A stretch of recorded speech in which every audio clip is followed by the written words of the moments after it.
আমন্ত্রণে সাড়া দিয়েছেন এই শীতের ভিতরে শত ব্যস্ততার আজকেও। তো আপনারা দেখেছেন যে গত 30 তারিখে একটা হত্যাকাণ্ডের খবর পাই আমরা সকালে।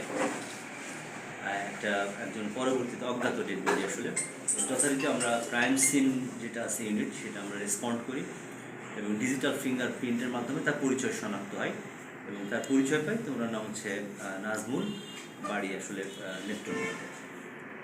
পরবর্তীতে এই বিষয়ে একটা নিয়মিত মামলা হয়, তার ভাই এসে মামলা করেন, আমরাও ছায়া তদন্ত শুরু করি এবং ছায়া তদন্তের এক পর্যায়ে আমরা এই হত্যাকাণ্ডের সাথে জড়িত মূল আসামি এখন পর্যন্ত তদন্ত যাকে পেয়েছি নাজমুল, সোনা মিয়া এবং আব্দুল আজিজ ওরফে আনিস নামে 3 জনকে আমরা গ্রেফতার করতে সক্ষম হই।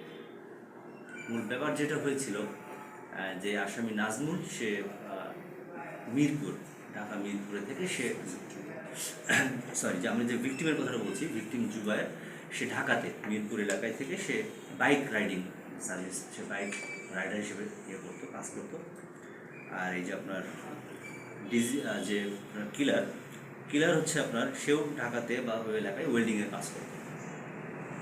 কিলার সেই দিন আপনার 30 তারিখে আমরা ডেড বডি পাই। 29 তারিখে বিকাল 4টা অনুমান হবে এখান থেকে সে ওই টঙ্গী এলাকা থেকে ময়মনসিংহে আসার জন্য এই রাইডারকে এনাকে সে ভাড়া করে যে ময়মনসিংহে যাবেন এবং আসবেন এই সংক্রান্ত চুক্তি করেন। এভাবে তারা আসছেন। আসার পর এক পর্যায়ে সন্ধ্যায় বৈলর নামে একটা জায়গা আছে ত্রিশাল, সেখান থেকে তার মাথায় ছিল যে এই মোটর সাইকেলটাকে মূলত সে করবে, ছিনতাই করবে বা এটাকে সে দখলে নেবে। বৈলর আসার পরে একটা কাঁচা রাস্তায় সে ইচ্ছাকৃতভাবে যে কারো কাছে পাওনা একটা টাকা আছে, এখানেই তার বাড়ি, এই বলে সে ওই কাঁচা রাস্তায় একটা নির্জন জায়গা, এবং জায়গাটা হচ্ছে আপনার একটা হাফ আপনার ওয়ালের মতো একটা জায়গা আছে, চারদিকে মাঠ এবং পুকুর, সাধারণত লোকালয় থেকে দূরে। একটা পর্যায়ে সে তার ওই যিনি ডিজিস্ট মোটরসাইকেল চালাচ্ছিলেন তার গলায় থাকা চাদর দিয়ে তাকে ফাঁস দিয়ে হত্যা করে এবং হত্যা করে ওখানে একটা হাফ পাউন্ডারের মতো একটা ওয়াল আছে, তার পাশে এমনভাবে লাশটি রেখে দেয় যাতে এটা সহজে কারোর চোখে না পড়ে।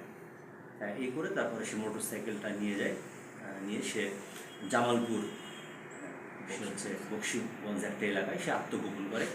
আর যাওয়ার আগে সে মোবাইল ফোনটাও এখানে একজনের কাছে মাত্র 200 টাকা বিক্রি করে যায়। তো আমরা তথ্য প্রযুক্তির সহযোগিতা নিয়ে যে তার যেভাবে লাগে এবং আমাদের পিবিআই ময়মনসিংহের সাথে সাথে পিবিআই জামালপুরে এখানে আমাদের খুব সাহায্য করেছে।